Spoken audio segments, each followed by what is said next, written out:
بسم الله والصلاة والسلام على رسول الله. أحبتي في الله، ازيكم عاملين ايه؟ يا رب تكونوا بخير وبأحسن صحة وفي أحسن حال دايما يا رب. جايلكم النهاردة بفيديو جديد. هنعمل النهاردة زي ما انتم شايفين كده الخوخ البلدي اللي هو اللي قلبه أحمر. يا ريت بقى تجيبيه، تلحقي تجيبيه قبل ما يخلص من السوق لأنه بيخلص بسرعة. وبيجي بعده الخوخ السكري. الخوخ البلدي ده هو اللي بيتعمل منه وصفات، هو اللي بيتعمل منه راني، هو اللي بيتعمل منه الكيكة، وبيتعمل منه المربى، وبيتعمل منه وصفات كتير. تابع معايا الفيديو. لو اول مره تشوفي قناتي اعملي لايك واشتراك وفعلي معايا زر الاشتراك عشان يوصلك منه كل جديد من فيديوهاتي مطبخ ام عبد الله. نسمي الله كده ونصلي على رسول الله. زي ما انتم شايفين كده انا جبت كميه كده من الخوخ. يعني كانت حوالي كده 3 كيلو ونص تقريبا او 4 كيلو. لما تيجي تجيبي الخوخ اللي هو بتاع الوصفات، هتعملي راني او هتعملي مربى او هتعملي اي وصفه او هتعملي كومبوت، يا ريت تجيبي اللي هو، ما تجيبيش اللي هو نمره واحد. خلي اللي هو نمره واحد ده يبقى للاكل، اللي هو ني عادي كده. اما لو هتعملي منه وصفات بيبقى فيه نمرة اتنين، برضو بيبقى حلو زي ما انتم شايفين بالشكل اللي قدامكم ده كده. لكن سعره بيبقى رخيص شوية. لكن عشان هتعملي وصفات فبتجيبي كمية، بدل ما تجيبي نمرة واحد تجيبي الكيلو ب20 جنيه، هتجيبي اللي هو نمرة اتنين ده بيبقى مثلا الكيلو ب10 جنيه. زي ما انتم شايفين بالشكل ده كده هتجيبي لك شوية على قد ما انت محتاجة بقى. انا جبت الخوخ بتاعي وغسلته ونضفته كويس قوي. بيبقى في البوزه بتاعه الخوخه بتاعتك اللي هي الحته المدوره الصغيره دي، بيبقى فيها عنق صغير كده.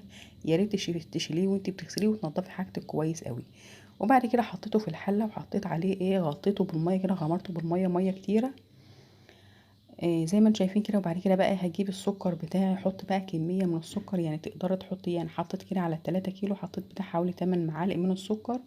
وطبعا علشان الخوخ بيبقى فيه مزازه كده، فمهما تحط سكر ما بيبانش فيه. لكن لو حطيت سكر قليل هتلاقيه مزز كده شويه. بالنسبه بقى للناس اللي هي عندها السكر، الناس اللي هم مرضى السكر، ربنا يشفيهم يا رب ويعفو عنهم جميعا. تقدري تستغني عن الخطوة دي اللي هي خطوة السكر دي، وتعمليه من غير سكر خالص. وبعد كده ممكن تحليه وقت ما تيجي تعملي الوصفة بتاعتك، تحليه بسكر دايت على قد الكوباية، او على قد الكمية، المقدار اللي انت هتحتاجيه. نيجي بقى للمكون اللي هنزود بيه الوصفة بتاعتنا وهو الجزر. زي ما انتم شايفين كده جايبة حوالي 3 او 4 جزرات كبار كده. غسلتهم وقشرتهم كويس وهخرطهم كده زي ما انتم شايفين بالطريقه دي، واحطهم في حله تانية برضو، احط عليهم ميه من غير سكر بقى، لان احنا هنكتفي بكميه السكر اللي حطيناها في الخوخ. طبعا انا ولعت النار تحت الخوخ والميه والسكر اللي فيهم. وهحط الجزر برضو، احط عليهم شويه ميه واولع عليهم النار واسيبهم كده على نار هاديه. هيقعدوا كده على النار حوالي تلت ساعه او ربع ساعه. عايزه اقول لك بقى كده، لما تيجي تشتري الخوخ والمشمش والجوافه، الثلاث انواع دول من الفاكهه بالذات، وانت بتشتريهم كده، يعني طبعا الحاجات دي كلها بننقيها بايدينا كده. لما تيجي تشتري بقى، يعني استأذني او استسمحي التاجر وانت بتشتري منه كده ان انت تجيبي تكسري واحده كده وتشوفي قلبها فيها نظيفه من قلبها ولا لا، لان الحاجات ديت قلبها بيبقى فيها دوده. وبالذات المشمش يا جماعه، وبالذات الجوافه. فتستسمحي التاجر ان انت تفتحي واحده كده وتشوفي قلبها، لقيتي قلبها نضيف كده وكويسه، خلاص بتكملي الشراء بتاعك. لقيتي قلبها مش نضيف، طبعا التاجر لما هيشوف ان قلبها مش نضيف مش معقول هيخليكي تشتري غصب عنك. لكن لما تيجي تشتري بقى، خدي بقى اللي انت كسرتيها حطها في قلب الميزان بتاعك من الحاجه اللي انت هتشتريها. زي ما انتم شايفين كده انا بعد ما بيغلي كده، بعد ما بيدخل في الغليان، الخوخ بتاعي بيطلع رخوه كده بمعلقه او بكبشه او باي حاجه كده، وبتشيلي الرغوه دي من على الوش. وكل ما تلاقيه طلع الرغوه دي بتشيليها كده، تنضفها كده من على وش الحله كويس. فزي ما قلت لكم كده، لما تيجي تشتري الخوخ والموز والقصدي والجوافه والمشمش، تنقي تشوفي الحاجه بتاعتك كويس قوي قبل ما تشتريها. لان الحاجات دي التلات فواكه دول غالبا كتير قوي، ناس كتير قوي تشتري الحاجه بتاعتك بالفلوس وبفلوس غاليه، وتروحي تلاقيها مليانه دوده، وترمي حاجتك. طبعا مش هتطبخيها او مش هتعمليها وهي فيها الدوده بتاعتك. فلما تيجي تشتريها تخليكي حريصه كده ان انت تاخدي حاجتك نظيفه، ما تخليش حد يضحك عليك.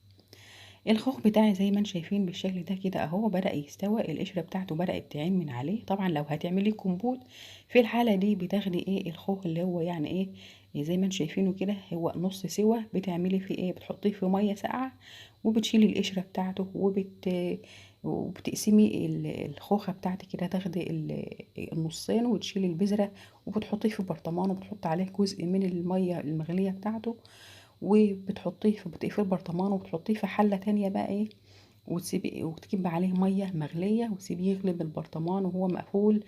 قيمه ايه؟ طبعا بتكوني مزوده نسبه السكر وبتحطي رشه ايه، ملح ليمون صغيره كده، تبقى ماده حافظه له. بعد ما بتقفلي البرطمان بقى بتحطيه في الحله كده وتصب عليها ميه وتسيبيه يغلى كده لما لحد ما ايه، التكه بتاعه البرطمان ديت تطلع كده، ويبقى انت كده عملتي. وتسيبيه في الحله بقى لما لحد ما ايه، الميه بتاعته تبرد، ويبقى انت كده عملتي كومبوت الخوخ. تعالوا هنا بقى نعمل ايه، وصفه الراني. زي ما انتم شايفين كده انا جبت ايه، جزء من البنجر حطيته على جزء من الخوخ بعد ما فصصته طبعا، وشلت منه البذره بتاعته، وحطيت عليه كيس من الفانيليا. طبعا مش هنحط سكر تاني لان احنا عندنا ايه، نسبة السكر اللي احنا حطيناها نسبة كبيرة. وحطيت كمان شوية كده من السائل بتاع الخوخ وضربتهم بالخلاط، نعمتهم زي ما انتم شايفين بالشكل ده كده. في الحالة دي بقى بتجيبي بقى ايه، المصفى والكبشة بتاعتنا زي ما انتم شايفين كده، بتسهل على ان انت تصفي الحاجة بتاعتك كويس، وبتشيلي القشرة بتاعته، بيطلع حبة القشر الصغيرين دول، الحاجة بتاعتك تبقى صافية ورايقة. هرجعه بقى الشفشقة تاني، وبعد كده بقى نصبيه في الكوبايات. طبعا بنكون جايبين تلات أو أربع وحدات كده، بنكون مقشرينهم برضو، شايلين البذرة منهم ومقطعينهم مكعبات صغيرة، وحاطينها في أرضية الكوبايات كده أو أرضية الكاسات بتاعتنا. وبعد كده بتصب عليهم الايه، العصير بتاعه، ويبقى كده عملنا عصير الراني زي ما انتم شايفين بالشكل الجميل ده. نبقى كده عملنا عصير الراني. طبعا ممكن تاخدي الخوخ بتاعك وبعد ما يتسلق كده بتفصصيه برضو، تشيلي البذرة بتاعته وبتعبيه في اكياس، وبتضيفي عليه شوية من السائل اللي هو المية شراب الخوخ اللي انتوا شفتوه اللي هو اللون الاحمر ده، وبتعبيه في اكياس وبتحفظيه في الفريزر، بيقعد معاكي طول السنة. يبقى انت كده عملتي كده ايه، عصير راني، وعملتي ايه تخزين الخوخ. ممكن برضو تعمليه مربى، بتاخديه برضو بتفرميه في الخلاط زي ما انتم شايفين بالشكل ده كده، وبتحط عليه برضو شوية من السائل بتاع الخوخ وبتحطيه على النار. لكل كوباية من السائل او كوباية من العصير بتحط معلقة نشا او معلقة الا ربع من النشا، لان العصير بتاعنا تقيل.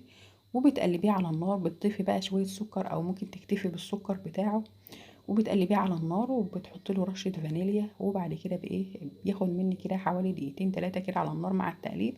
بعد كده بتصبيه في البولات بتاعتك، ويبقى كده عملت مهلبية الراني. وده كده الكوبايات السائل بتاع الخوخ، شراب الخوخ. في ناس بتحبه تشربه كده بالشكل الجميل. تقدري تقدميه زي ما هو كده وتقول لهم بقى انا عامله لكم اللي هو الايه، المشروب اللي هو مشروب الصيف، مشروب الفنادق اللي هو الموهيتو، إيه، مشروب طبيعي كده من غير اضافات، وتضحكي عليهم كده بايه، بحبه ايه بقى، حبشتكنات. وتقدري تقدميه برضو زي ما انا عاملاه كده بالطريقه دي. انا عن نفسي ولادي بيحبوا ياكلوه كده، بتحطوا اللي هي الحبات الخوخ زي ما هي كده في الكاسات او في كوبايات، ويحط عليهم شويه من السائل وياكلوه كده بالحبايه. إيه، تقدري تقدميه بقى باي طريقه، تقدميه براني، تقدميه بمهلبيه، تقدميه مشروب، تقدميه ممكن تعمليه كمان اللي هو اللفايف زي قمر الدين كده بطريقه برضو ممكن اعملها لكم في فيديو تاني. وبكده نكون خلصنا الفيديو بتاعنا. لو عجبكم الفيديو اعملوا لايك واشتراك وفعلوا معايا زر الاشتراك عشان يوصلكم منه كل جديد من فيديوهات مطبخ ام عبد الله. شكرا لكم والسلام عليكم.